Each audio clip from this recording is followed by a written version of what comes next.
उहाँलाई पनि हामी अतिथ्यताको आसन ग्रहण गरिदिनका लागि हार्दिक अनुरोध गर्दछौँ।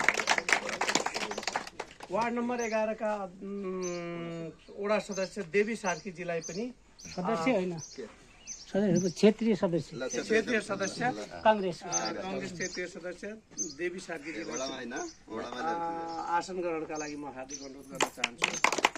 र यो कार्यक्रम नेपाल भारत मैत्री सङ्घद्वारा आयोजित र विपन्न र गरिब वर्गलाई दलित वर्गलाई स्वास्थ्यलाई आधार मानेर जनचेतना फैलाउने उद्देश्यले झुल लगाएर सुत्नुपर्छ भन्ने उद्देश्यले स्वास्थ्यभन्दा ठुलो केही हुँदैन भन्ने उद्देश्यले यस ठाउँमा आएर यो झुल वितरण कार्यक्रम भइराखेको छ। संयुक्त रूपमा आदरणीय दुर्गादत्त बोहराजी र आदरणीय अध्यक्षजी कृष्ण प्रसाद पाठकज्यूलाई झुल वितरण गरेर यसको कार्यक्रमको शुभारम्भ गरिदिनु हुन हार्दिक अनुरोध गर्दछु। हजुर नम्बर भन्नु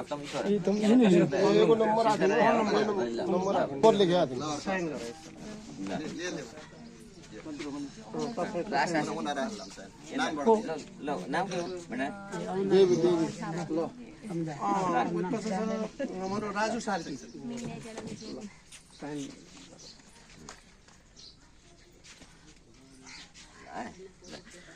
त्यसपछि टिका सार्की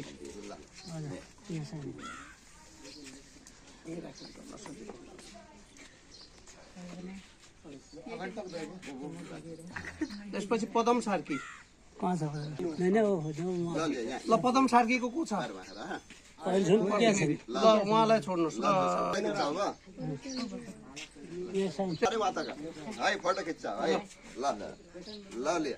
ल त झोलमा सिया हा ल भन्ने नभन्ने कोही पैसा छ ल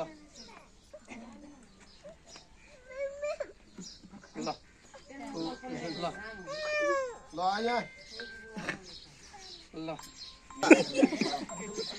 यहाँ घरवाला भने त गर्छु भन्न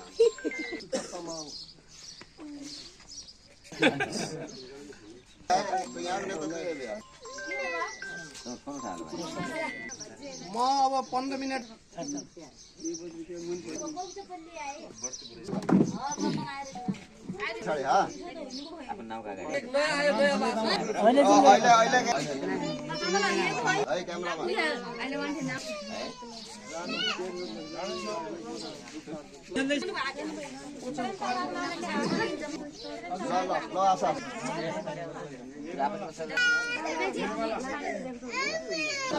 अर्का दिन भन्नाले अर्का वर्ष सबै नाम लेखा त्यो अर्का टोलको हो ल आ तपाईले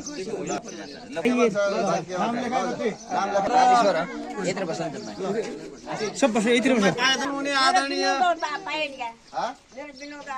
कोही केही ल्याउनु ल तमन अगाडि बस पहिला अगाडि बस ल बस्दियो सबै बस्दियो अलि यो फाको उठाएर यहाँ आइदियो हुन्थ्यो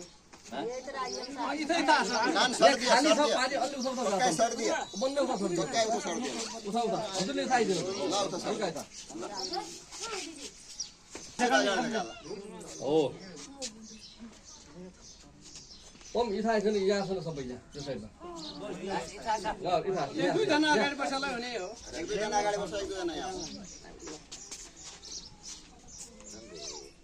हो झुल देखाए हजुर सबैले झुल देखाए त बाबा यता तिमी यता बाबा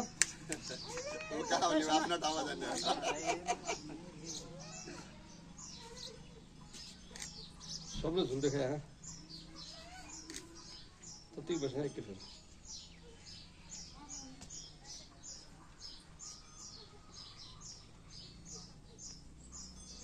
नमस्कार एकछिन ल हजुरको परिचय मेरो नाम दिगराम सार्की वार्ड नम्बर 11 सम्झना टोल। आज यो जुन झुल बाडियो देखा के भन्न चाहन्छु यो झुल हामीलाई चाहिँ प्राप्त दिनु हो किसान पाठकज्यू र चाहिँ के हुनु नेपाल भारत मैत्री सङ्घ नेपाल भारत मैत्री सङ्घको चाहिँ अध्यक्ष किसान पाठक र उसको चाहिँ के हुनु सबैलाई धन्यवाद। सबैलाई धन्यवाद। यो गरममा चाहिँ नि जस्तै मच्छरले चाहिँ नि टोक्छौँ गर्छ भने एउटा सुरुवात चाहिँ उहाँले गर्नुभयो, उहाँलाई धेरै धेरै धन्यवाद। त्यही भन्न चाहन्छु। हजुरको पहिला परिचय भन्नु त। मेरो नाम कल्पना सार्की हो। म 11 नम्बर वडामा बस्छु। ठिक छ, जो आज यो झुल बाँड्यो के भन्न चाहन्छ? आज यो झुल बाँड्यो, अब हामीलाई राम्रो लाग्यो, ठिक छ। अब मच्छरले पनि टोक्दैन, एकदमै सुविस्ताको कुरा भयो, राम्रो लाग्यो, ठिक छ। बाँड्नेलाई चाहिँ म धेरै धेरै धन्यवाद भन्न चाहन्छु। फेरि बाँड्नेवालालाई मतलब यो बाँड्ने जो झुल दियो उनलाई धन्यवाद दिन चाहना। यसरी झुल दियो हामीलाई भनिदियो। यत्रो नाम के हो? दिनुभयो बाँड्ने झुल दिनेवालालाई ठिक छ, धन्यवाद छ, धन्यवाद गर्न चाहन्छु। राम्रो गऱ्यो, ठिकै छ। यस्तो सुविस्ता ल्याइराख्नु पऱ्यो वडामा, होइन? हामीलाई पनि राम्रो लाग्छ, ठिक छ, धन्यवाद छ। म यति नै भन्न चाहन्छु।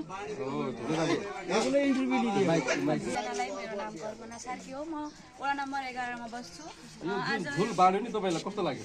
राम्रो लाग्यो। यसको नराम्रो असर पर्थ्यो हामीहरूमाथि, डेङ्गु लाग्ने जस्तो असर पर्थ्यो। अब यो झुल बाँड्ने छ, यसले राम्रो गर्छ हामीहरूलाई। धन्यवाद, राम्रो गरिदियो, धन्यवाद। गजब ल निकाल भाइ। यहाँहरू चाहिँ वडा नम्बर 11 मा आउनु भएको छ होइन? झुल पनि वितरण गर्नुभयो, के भन्नु चाहनुहुन्छ? नेपाल भारत मैत्री सङ्घको केन्द्रीय कार्यालयले गरिब विभिन्न वर्गहरूलाई गर्मीयामा बढेसँगै मच्छरको जो बिक्री बढिराखेको हुन्छ र मच्छरले सार्ने रोगहरूको बारेमा डेङ्गु लगायतका रोगहरू, मलेरिया आदि इत्यादि रोगबाट आम नागरिकलाई सुरक्षा दिनका लागि भए पनि एउटा साधनको रूपमा जोड ल्याइआएको छ। जोड वितरण गर्ने क्रममा हामीले यो दलित बस्ती भएको वार्ड नम्बर 11 टोललाई छनौट गऱ्यौँ। यहाँ भएका अलि आर्थिक रूपले विपन्न मान्छेहरू, दलितहरूलाई वितरण गरेका छौँ। वितरण गर्दाखेरि हामीले असल काम गरेको अनुभूति भएको छ। मलाई लाग्छ हामी यो टोललाई छनौट गरेर वृद्धि गरेका छौँ। अब झुल मात्रै पर्याप्त हुँदैन, सरसफाइ पनि आवश्यक हुनु जरुरी हुन्छ।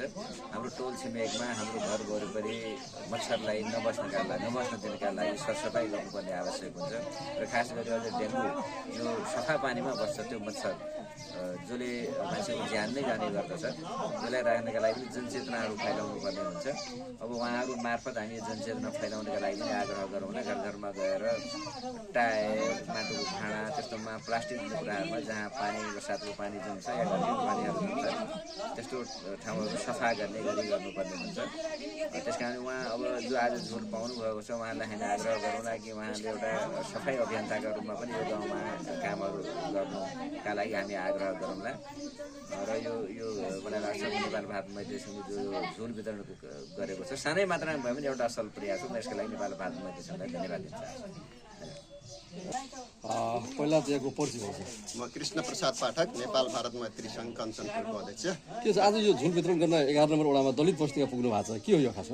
यो खास गरी हाम्रो नेपाल भारत मैत्री सङ्घ केन्द्रीय कार्यालयबाट विपन्न दलित समुदायमा जनचेतना फैलाउने उद्देश्यले अब यो गर्मीको मौसममा झुल वितरण कार्यक्रम राखेको थियो र केन्द्रबाटै आएका झुलहरूलाई हामीले खास गरिकन जसलाई यसको आवश्यकता छ, विपन्न व्यक्तिहरू जुन समाजमा छन् उहाँहरूलाई दिएर एउटा सानो सुरुवात चाहिँ हामीले गर्नुपर्छ। के छ प्रतिक्रिया कस्तो पाउनु उहाँहरू? एकदमै खुसी मैले पाएँ र म हाम्रो खास गरिकन स्थानीय सरकार, प्रदेश सरकारलाई म अनुरोध गर्न चाहन्छु यस्ता खाले कार्यक्रमहरू वृहत रूपमा चाहिँ आयोजना गर्नका लागि। खास गरिकन जुन प्रदेश सरकार जसको औचित्य छ कि छैन भनेर जनताले अहिले चाहिँ चर्चा गर्न थालेका छन्, उहाँहरूले यस्ता गरिब निमुखाहरूका लागि यस्ता कार्यक्रमहरू ल्याइदिनका लागि पनि म सार्वजनिक रूपमा अनुरोध गर्न चाहन्छु। 11 मा आउनु भएको छ, दलित बस्तीमा आउनु भएको छ, त्यसका लागि के भयो आज? सम्पूर्ण महानुभावहरूलाई नमस्कार र आदरणीय पत्रकार सुजित सिन्हालज्यूलाई विशेष धन्यवाद दिन चाहन्छु। हाम्रो गरिबको बस्तीमा आएर पनि हजुरले कार्यक्रमलाई यसरी सम्प्रेषण गरिदिनु भयो, यसका निमित्त हृदयबाटै धन्यवाद दिन चाहन्छु। र गरिब र निमुखा दलित बस्तीमा गएर झुल वितरण गर्न पाउँदा अत्यन्त हर्षित छु र यो खुसी र गौरवको कुरो पनि हो र यसरी गरिब बस्तीमा गएर झुल वितरण गर्दा विभिन्न रोगहरूबाट बचिने डेङ्गु मलेरिया र विभिन्न चाहिँ नि यस्ता शरीरलाई मच्छरहरूबाट हुने रोगहरूबाट चाहिँ नि बच्नका निमित्त यो नेपाल भारत मैत्रीको खास गरी नेपाल र भारतको मैत्री पनि यसै माध्यमबाट प्रगाड होस् भन्ने उद्देश्यले यो वितरण गरिएको।